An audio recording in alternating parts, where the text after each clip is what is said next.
5 years old si Alejandro Miguel.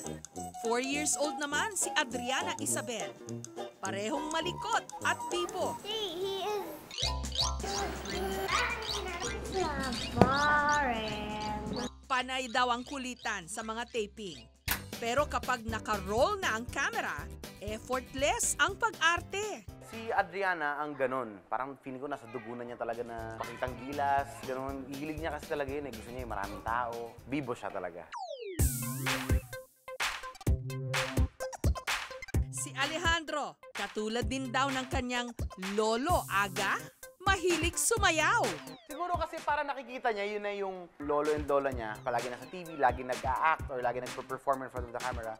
Siguro parang doon nila nakuha na parang okay lang. Parang hindi naman sila dapat mahiya. Doon nila nakuha yung lakas na loob. Sarap ng camera siguro. Because of that. Marunong na rin daw itong lumangoy at mag-snorkel. Yung buong family namin, mahilig talaga ako mag-beach. Mahilig kami sa tubig, so ganun din sila. Tsaka matapang sila mag-swimming talaga. At a young age. Tsaka kahit malalim na, kaya niya talaga. Hilig niya kasi natutuwa siya pag nakita niya yung mga isda. You're like a clown. I want something else. What? I don't have a lot of makeup here. Si Adriana naman, kikay, mahilig magkolorete. Actually, minsan naiinis ako pag nakikita ko siya na naka-lipstick. Kasi parang bata-bata mo ba? Parang kapal na ng kulay sa mukha mo. Parang... so parang minsan nahuli ko siya sa kwarto niya, naglalagay ng lipstick. Pero alam niya, pag nandun ako, alam niya ayoko so binubura niya yun. Pero minsan wala naman akong choice, di ko naman masita, di ba?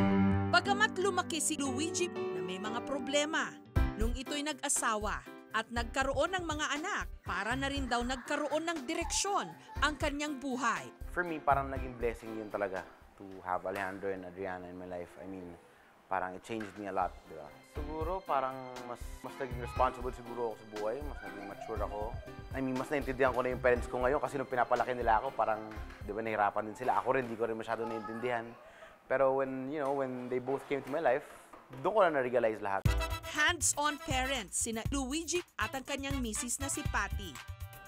Pinili nilang huwag kumuha ng yaya. We think lang kasi parang mas maganda yung bond kapag walang yaya. Kasi kapag may yaya kasi minsan di mo na natututukan yung mga anak mo eh. Sa murang edad pa lang daw, lumutang na ang personalidad ng kanilang mga anak. Alejandro, it's time to clean up. Si Alejandro, tahimik at masunurin. Si Adriana naman, bata pa lang daw, may sarili ng desisyon. Suportado ng mag-asawa ang pagiging commercial models ng kanilang mga anak. Pero prioridad pa rin daw nila syempre ang pag-aaral ng mga ito. Well, okay naman sa akin, no, kung i-pursue nila. But, of course, syempre, their studies, always. Gusto ko rin sabihin sa kanila na ang show business is hindi naman lahat ng tao umaano dito, tumatagal sa industriya, di ba? What do you want to be when you grow up? A diver. Because I want to swim with the sharks. Monster. Sa Instagram accounts ng mga celebrity parent, bidang-bida ang kakyutan ng kanilang mga anak.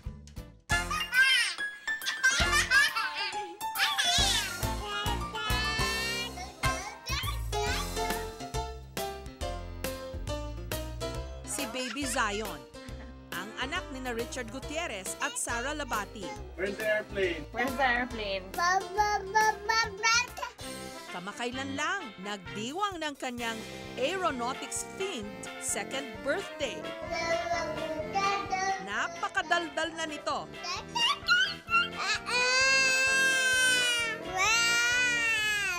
Marunong ding kumanta,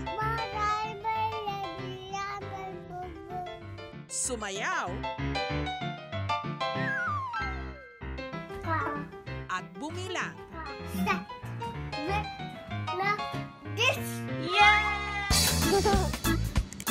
Ang anak naman ni na Yasmin Curdy at ng kanyang mister na si Ray Soldevilla na si Ayesha Zara. Ngayon pa lang, nakikitaan na ng hilig sa pag-arte. Hi. Don't go. Nag-aala commercial model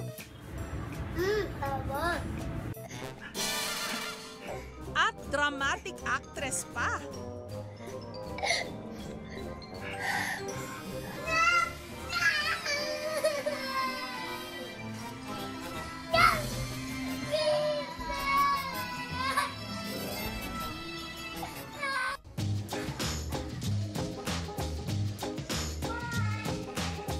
Sina Santi at Sian Tenorio naman, mga anak ng basketballistang si L.A. Tenorio,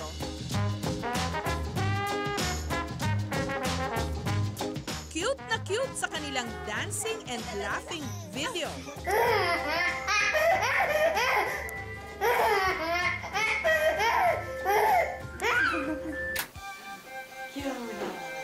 Isa pang anak ng basketballista ang kinagigiliwan ng netizens ngayon. Matatanda ang noong nakaraang taon, in-interview ko ang PBA superstar na si Jimmy Alapag. At hinihintay nila noon na mga anak ang kanyang misis na si LJ Moreno. At ngayon, heto na ang kanilang baby. Cover na agad sa magazine. Ang 6 na buwang gulang na si Kiona Sky ang itinuturing ng mag-asawang Alapag bilang God's gracious gift from the sky. Yung Kiona means, it's a Hawaiian origin, tapos it means God's gracious gift. Halos 4 na taong hinintay ni na Jimmy at LJ sa pagdating ng kanilang anak. Good thing about it is parang pinlano lahat ni God. Because there was a time, the year before, around December, we were also supposed to adopt a baby girl, but it didn't work out. December nangyari yung dun sa other baby girl. Tapos December ko pinanganak si Kiona. So parang pinlano talaga ni God na hindi, merong something na talagang for you talaga. First time ko siya nakita, parang in awe ako eh. Kasi parang wow, nanggaling siya sa akin. And ang tagal namin naghintay eh. So syempre sobrang tuwa, sobrang saya. Hindi mo ma-explain. Teamwork daw sila sa pag-aalaga kay Kiona. Kahit pa working mom si LJ, hands-on pa rin daw siya sa kanyang mga anak. Mula pagpapakain, pakikipaglaro, hanggang pagpapatulog.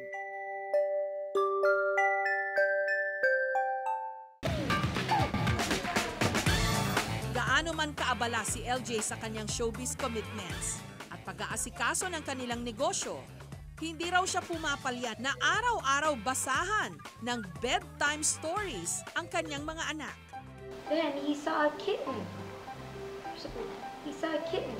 Are you my mother? The baby girl asked. Mabait na bata raw si baby Kiona. Hindi mahirap alagaan. Likas ding palangiti. Sobrang happy yung pregnancy ko. I think that's why si Kiona now, napaka-happy nung disposition niya. Mabilis siyang mag-smile, mabilis siyang tumawa, and calm lang siya na baby. She only cries pag gutom siya. Yun lang. Other than that, okay siya. Sobrang happy.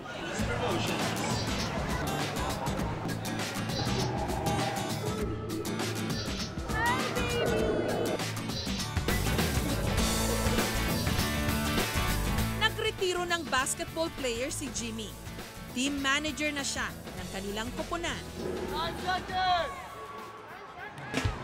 At kapag nasa Araneta, madalas na niyang kasama ngayon si baby Kiona.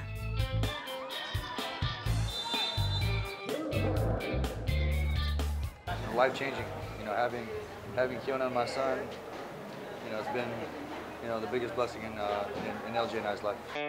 Wala na raw silang mahihiling pa ni LJ. I would say na just having kids in general, no, talagang nabago when it comes to making decisions. Talagang priority mo is yung kids. Hindi na pwede yung, pag yung mga friends would ask you to go out sa gabi, parang isipin mo sino magbabantay, or kung meron ka mamahanap magbabantay, parang, pero baka magising in the middle of the night, tapos hindi ako yung makikita, yung mga ganon. So talagang, pag pinlano namin, yung mga gagawin namin, around the kids. Celebrity moms and dads and their kids. Cuteness overload, ika nga. Pero katulad din ng ibang mga pamilya, hindi naiiba ang pang-araw-araw na buhay.